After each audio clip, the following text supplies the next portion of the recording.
आज के इस वीडियो में हम लोग क्लास 9 का आपका एक्सरसाइज 7B का क्वेश्चन नंबर 13 का सॉल्यूशन देखने वाले हैं। तो इसमें हम लोगों को बोल रहा है कि ए बी और सी डी जो है वो आपका समांतर लाइन है। ये हो गया आपका ए बी और ये हो गया सी डी। ये दोनों समांतर है, तो निम्नलिखित में से कौन सा कथन जो होगा वो आपका सत्य होगा। ये आपका चार ऑप्शन दिया हुआ है, ए बी सी और डी। ये चारों ऑप्शन में से कौन सा सही होने वाला है उसको बताना है। ये आपका अल्फा है, ये आपका बीटा है और ये आपका गामा है। तीन कोण दिया हुआ है और वही तीनों कंडीशन में यहाँ आपको बताना है कि कौन सा ऑप्शन सही होने वाला है। तो यहाँ से देख रहे हैं हम लोग, तो ये हो गया हम लोगों का एक लाइन और ये हो गया आपका दूसरा लाइन। ये दोनों लाइन आपका इंटरसेक्ट कर रहा है, प्रतिच्छेद कर रहा है। तो ये वाला कोण और ये वाला जो कोण होगा ये हम लोगों का बराबर होगा वर्टिकली अपोजिट एंगल से। सम्मुख कोण जो होता है वो आपका बराबर होता है। यानी यहाँ पर अगर मान लीजिए कोई पॉइंट हो गया ओ, ये पॉइंट ओ है, तो कोण डी ओ बी जो होगा हम लोगों का वो होगा गामा। क्यों गामा होगा? तो ये हम लोगों का वर्टिकली अपोजिट एंगल से, वर्टिकली अपोजिट एंगल जो होता है हम लोगों का वो आपका बराबर होता है। यानी इधर का कोण जब गामा है तो इधर का कोण भी गामा होगा। अब उसके बाद हम लोग देख रहे हैं, तो यहाँ से क्या करेंगे, यहाँ से हम लोग एक परपेंडिकुलर लाइन ड्रॉ कर देते हैं। ए से सी तक परपेंडिकुलर लाइन ड्रॉ कर दिए। ये रचना हो गया हम लोगों का, परपेंडिकुलर लाइन ड्रॉ कर दिए यहाँ से ए और सी। यानी कोण ए का जो वैल्यू हो गया वो हो गया हम लोगों का 90 डिग्री और कोण सी का जो वैल्यू हो गया वो भी हो गया हम लोगों का 90 डिग्री। अब हम लोगों को इसमें से बताना है कि कौन सा कंडीशन होने वाला है। तो यहाँ से हम लोगों को पता होना चाहिए, बहुत ही आसानी से ये क्वेश्चन बनने वाला है। जैसे हम लोगों को पता होना चाहिए कि अगर कोई त्रिभुज है तो त्रिभुज में तीन कोण होता है, ये तीनों कोणों का जो योग होता है वो क्या होगा। तो त्रिभुज में तीनों कोणों का योग जो होता है वो होता है हम लोगों का 180 डिग्री। 180 डिग्री होता है। अगर चतुर्भुज का बात करेंगे तो चतुर्भुज में चारों कोणों का जो योग होता है वो होता है हम लोगों का 360 डिग्री। उसी तरह से अगर पंचभुज का बात करेंगे तो यहाँ पर जो हम लोगों का बन रहा है ये आपका पंचभुज बन रहा है। तो पंचभुज में पांच कोण बनेगा, तो पांचों कोणों का योग क्या होता है। तो ये कोण का वैल्यू निकालने के लिए हम लोगों को एक फार्मूला होता है। वो फार्मूला क्या होता है हम लोगों का, तो n-2 इंटू होता है 180 डिग्री। कोई भी बहुभुज रहेगा, कोई भी पॉलीगॉन रहेगा तो उसके अंदर जो कोण बनेगा उसका योग कितना होगा, तो वो इस फार्मूला से निकाल सकते हैं।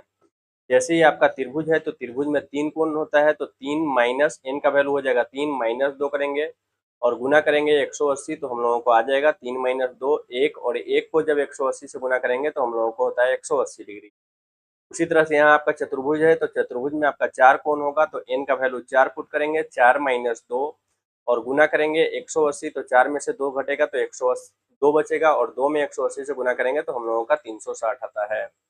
उसी तरह से अगर पंचभुज का बात करेंगे तो पंचभुज में पांच भुजा होगा, पांच कोण होगा, तो 5 - 2 करेंगे और इंटू करेंगे 180, तो 5 में से 2 घटेगा तो हम लोगों का बचेगा 3 और 3 गुना 180 करेंगे तो ये हो जाएगा हम लोगों का 540। यानी ये पंचभुज जो बन रहा है इसका पूरा कोणों का योग जो होगा वो 540 डिग्री होने वाला है। तो यहाँ हम लोग देख रहे हैं, तो ये आपका जो बन रहा है figure A B O D C, ये जो बन रहा है हम लोगों का ये पंचभुज बन रहा है। तो पंचभुज में जो पांचों कोण होगा वो पांचों कोणों का योग कितना होगा, तो वो होगा हम लोगों का 540 डिग्री। तो यहाँ पर हम लोग लिख देंगे पंचभुज ए बी ओ डी सी। तो हम लोगों का पंचभुज जो बन रहा है, पंचभुज पंचभुज ए बी ओ डी सी में, इसमें हम लोगों का पांच कोण बनेगा। एक कोण बनेगा ए, तो ए का वैल्यू हो जाएगा 90 डिग्री। उसके बाद बनेगा यहाँ से बी, तो बी हो जाएगा हम लोगों का अल्फा है तो अल्फा पुट कर देंगे। प्लस हो जाएगा हम लोगों का ये वाला कोण ओ पॉइंट पर जो बन रहा है वो गामा बन रहा है। प्लस हो जाएगा डी पॉइंट पर जो कोण बन रहा है ये बन रहा है हम लोगों का बीटा।